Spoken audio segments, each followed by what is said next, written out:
Chapter 6, Loops. Again, one of the three most important chapters that you've got to get good at these, particularly for loops.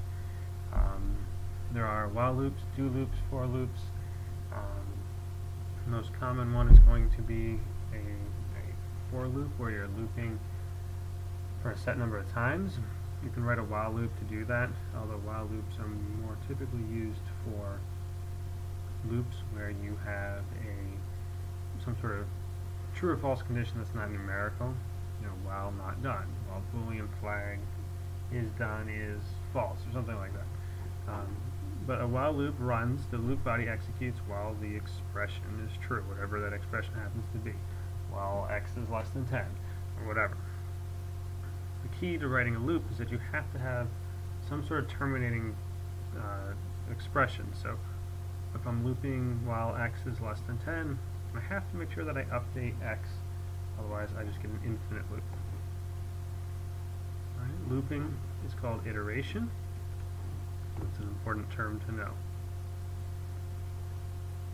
Alright, run through the participation ones. Being able to trace a loop and know how many times it runs is a very, very important skill that you have to be able to do on the AP exam. And if you have to do it by hand and actually write it out, then write it out. Write out a couple of columns. Here's my index, here's my value inside, here's my condition. Alright, run it again, here's my new index. Tracing loops is something you have to practice doing. So here's an example of a while where we're using a character does not equal Q for quit. This is a common enter data, and then I have to tell the computer when am I done.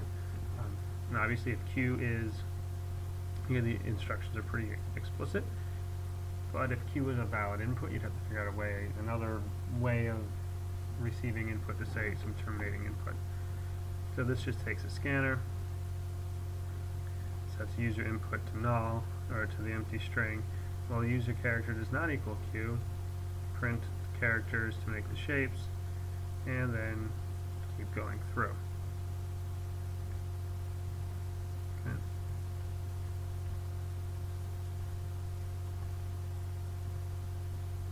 So this while is this user in this consideration year. While it's greater than or equal to the user year, it's going to keep generating numbers. But notice that something's got to change.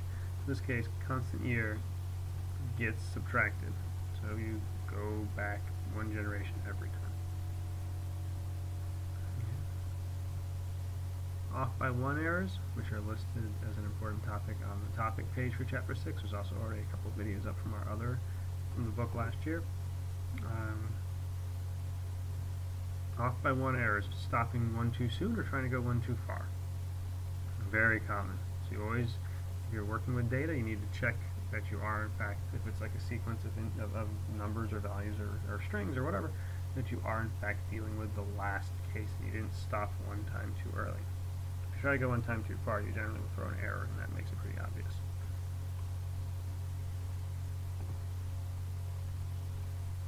Challenge activity. Enter the output for the while loop. Type the program's output. Okay.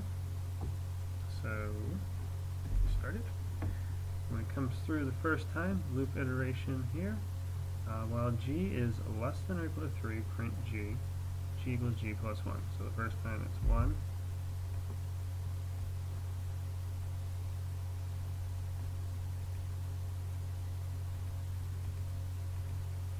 Upside. So the output first time is 1, and the output is 2, and the output is, so it starts at 0, it prints G, so it starts with 0, and it comes through, G becomes 1, G is less than or equal to 2, okay, there we go. Now G is going through less than or equal to 5, G starts at 0, G gets skipped by 4, so the very first time G is 0, G is 0 is less than or equal to 5, so I get a 0. Now G equals G plus 4, that is a 4. 4 is less than 5, prints 4, then it updates, now it's 8, and I should be done. Okay. Well, g is less than negative 3. In this case, you better make sure that your index is going, your condition is decreasing. So g is 0, and we print g, so it prints a 0, and we get a negative 1. Negative 1 is greater than negative 3. Carefully, you don't have the less than. Then I subtract 1, I get to negative 2. That's still less than. Then I get to negative 3. So on and so forth.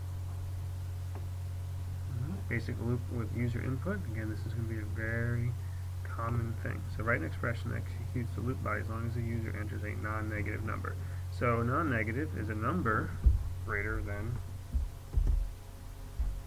or equal to 0. So while some condition is true, so while user num is greater than or equal to 0, keep going. Write a loop that prints user num divided by 2 integer division until reaching 1. Follow each number by space. For example, output for user num 20, then 25, so. User num is 20. Okay. Well, user num is greater than 1.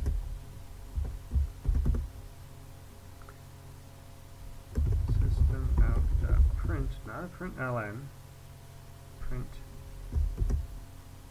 user num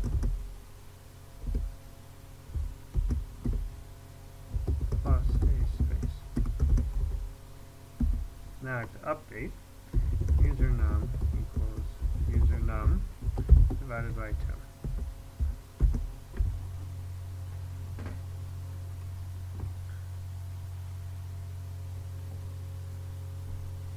Expected output needs a 1. Okay, so that's easy. So again, we stopped one too early. So we'll go greater than or equal to 1. And it works appropriately. It stops at the right times. Alright. More while loops. You can go through these on your own. Counting. So a loop variable counting the number.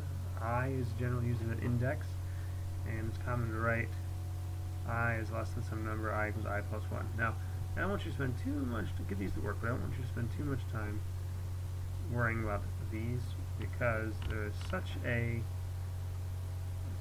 a common loop that it's actually written as a for loop. For loop is 3 parts: the initial expression, your I equals, the condition, and then your update. So it's very common to write this format while loop just as a for loop. That's just get used to writing those. Okay. Plus plus I would write I plus plus. Please, makes it a little easier for me to read.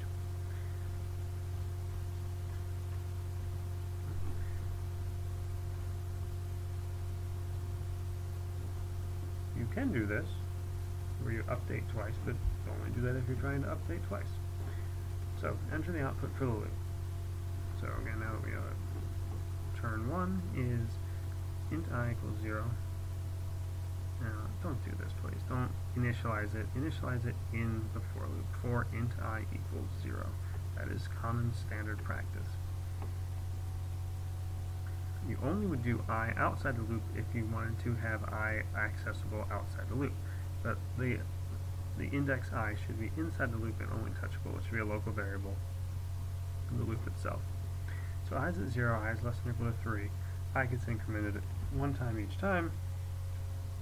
0, 1, 2, 3, and then it's going to stop.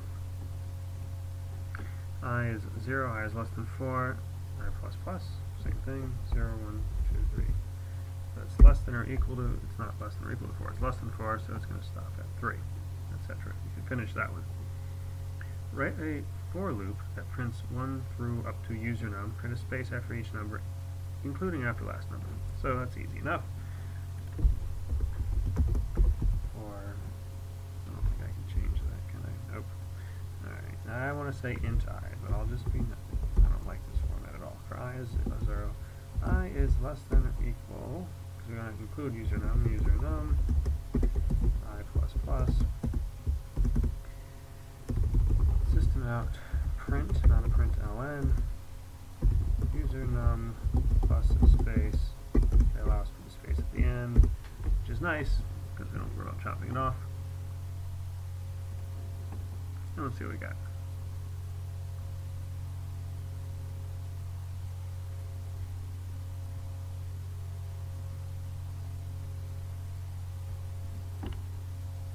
Oops.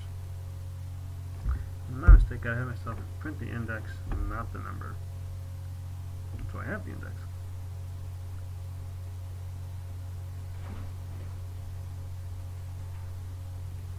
Leave my directions, start I at 1. Not sure why they started at 0 there. That's a little weird. Write code that prints user num down to 2-1 blast off. Your code should contain a for loop. Print a new line after each number and after blast off. So 3, 2, 1. Alright, so for I equals user num I is greater than 0, I minus minus,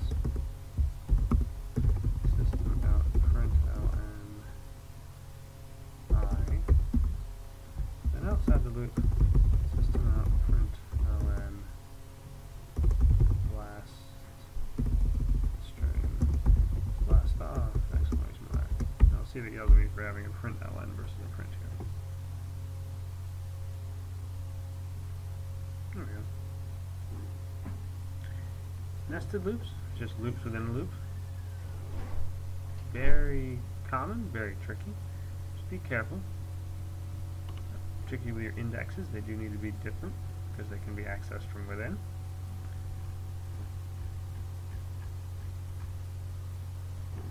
So print number 0, 1, 2, user num is shown, with each number indented by that number of spaces. For each printed line, print the leading spaces, then the number, then a new line. Okay? So we're going to have a control for, it's going to handle our num, just count the number for us. For I equals 0, I is up to user num, less than or equal to user num, I plus plus, and we're going to write the loop that actually handles the printing everything. J equals 0, J is less than or equal to I, J plus plus. System out print, print, just a print, a space. That's all you do. And outside of my spaces, system out print ln, the index value, close it all off.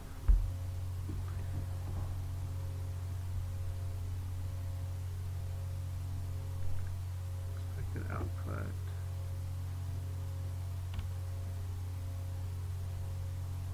Space, extra space.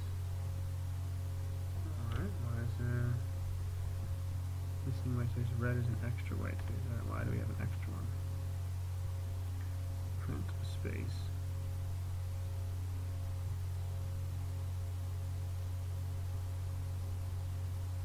Alright, we'll start J at 1, because I guess I don't want a space. There we go. Not bad. Alright. Don't worry about break and continue. It's not something that will be on the AP exam. So don't run through the examples, but don't spend a lot of time testing it.